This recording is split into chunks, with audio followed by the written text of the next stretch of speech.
Une fois la connexion à la base de données établie, vous pouvez commencer à manipuler la base de données en exécutant des requêtes SQL. Par contre, il existe deux catégories de requêtes, selon leurs résultats. Des requêtes SQL qui retournent un état sur l'exécution, ça veut dire est-ce que la requête est bien exécutée ou non. Deuxième catégorie, ce sont les requêtes qui retournent un jeu d'enregistrement tel que la sélection des données. Dans cette vidéo, on va voir la première catégorie. Donc pour exécuter une requête SQL quelconque, donc on va utiliser la méthode execute de l'objet ou bien de la classe cursor. Donc une fois l'objet cursor est créé, donc en utilisant la connexion à la base de données, donc il faut spécifier entre parenthèses la requête SQL souhaitée. Par exemple, la création d'une table, insertion de données, la modification, la suppression, et ainsi de suite. Donc un exemple de création d'une table. Donc pour commencer, donc il faut importer le module SQLite 3, créer une connexion et un objet cursor. Donc une fois la connexion établie, donc il faut spécifier la requête à exécuter sous forme d'une chaîne de caractères. Donc c'est une requête de création d'une table. Et puis exécuter la requête en utilisant la méthode execute. Donc une méthode execute de l'objet cursor. Entre parenthèses, il faut spécifier la variable contenant la requête. Donc la variable dans notre cas, c'est la variable requête. Donc une fois la requête exécutée, qu'est-ce qu'il faut faire? Il faut fermer la connexion à la fin. Alors comme vous pouvez le voir ici, donc on n'a pas mis une gestion d'erreur. Par contre, pour bien manipuler une base de données, donc il faut toujours commencer par try et à la fin mettre except. Donc vous pouvez revenir sur la capsule précédente pour voir comment gérer les exceptions d'une base de données. Donc ça c'est un exemple de création d'une table. Donc on peut faire la même chose. Par contre ici on va insérer des données. Donc toujours création d'une connexion, l'objet cursor et puis préciser la requête SQL à exécuter. De notre cas, c'est une requête d'insertion. Donc qu'est-ce qu'on veut faire? On veut insérer un employé nommé Ismaël avec un identifiant. L'âge c'est 25 et le salaire c'est 6000. Donc pour exécuter cette requête-là, donc il suffit d'appeler la méthode execute en passant paramètre le nom de la variable contenant la requête SQL. Donc une fois terminé la manipulation, qu'est-ce qu'il faut faire? Il faut toujours fermer la connexion. Donc une fois la requête exécutée, donc on obtient une table qui contient un seul enregistrement, c'est l'employé Ismaël avec ses informations. Alors ici, dans cet exemple, les valeurs pour les informations ou bien pour les colonnes sont fournies sous forme de chaîne de caractères ou bien sont fournies par le programmeur. Donc si on veut par exemple récupérer l'ID, le nom, l'âge et le salaire à partir de l'utilisateur, ça veut dire à partir des variables Python, donc qu'est-ce qu'il faut faire? Il faut utiliser la deuxième syntaxe. Alors la deuxième syntaxe, c'est appeler la même méthode, c'est execute, entre parenthèses, le nom de la requête. Donc pour insérer des données à partir de l'utilisateur, ça veut dire c'est l'utilisateur qui fournit des valeurs à ces colonnes. Donc on va utiliser la deuxième syntaxe. Donc la syntaxe est simple. Il faut utiliser insert into employee, values, entre parenthèses, utiliser un porteur d'information. Un porteur d'information, c'est un espace réservé pour des variables. Donc pour le porteur d'information, donc on a ici trois porteurs d'information ou bien trois valeurs à préciser. Donc la première valeur, c'est la valeur associée à l'ID. Deuxième valeur, c'est la valeur associée au nom. Troisième valeur, c'est pour l'âge. Et quatrième valeur pour le salaire. Donc pour spécifier ces valeurs-là, donc qu'est-ce qu'il faut faire? Il faut préciser un tuple avec la commande execute.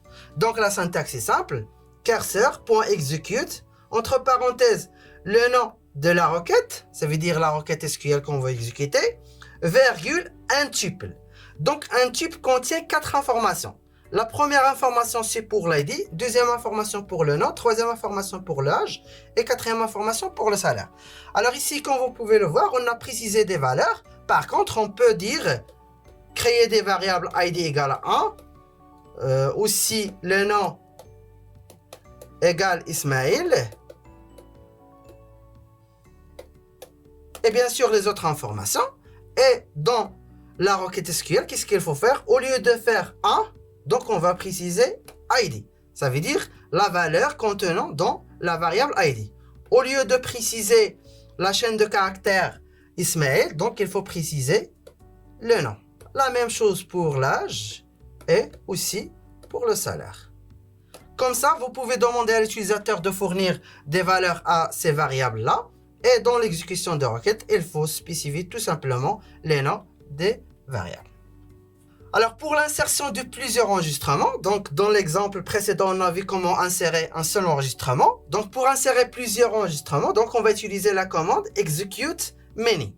Donc, execute many, c'est pareil que execute. Par contre, cette méthode-là permet d'exécuter plusieurs requêtes à la fois. Donc, la syntaxe est simple. Toujours cursor.execute many, entre parenthèses, la requête SQL qu'on veut insérer et la liste des enregistrements insérés. Donc, par exemple, si on veut insérer 3 enregistrements dans la table employée, donc, il faut spécifier une liste contenant ces 3 enregistrements. Donc, un exemple. Donc, voici une liste employée. Donc, cette liste contient les enregistrements de notre table ou bien les employés insérés. Donc, cette liste contient 3 tuples. Donc, chaque ligne est représentée par un tuple. Et chaque tuple contient 4 informations.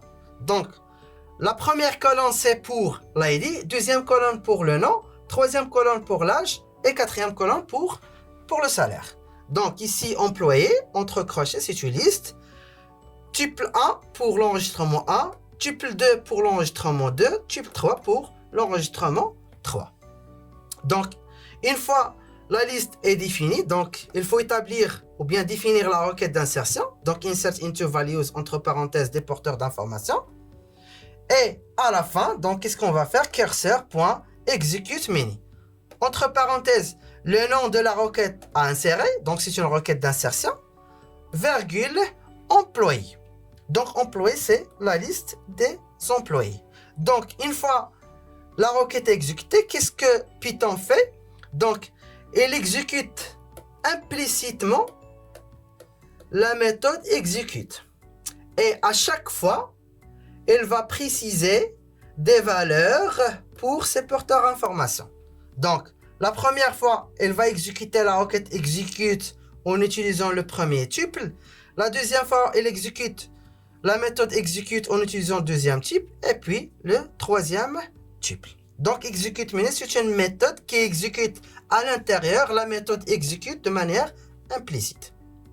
Alors, une fois une requête d'insertion est exécutée, donc on peut récupérer l'identifiant du dernier enregistrement inséré dans la base de données. Par exemple, dans notre exemple ici, on a utilisé la méthode ou bien la requête insert into employé, entre parenthèses le nom, l'âge et le salaire. Et on a spécifié des valeurs pour le nom, l'âge et le salaire. Donc, pour le nom, c'est Dunia, pour l'âge, c'est 30 et pour le salaire, c'est 7000. Par contre, on n'a pas spécifié un identifiant pour l'employé Dunia.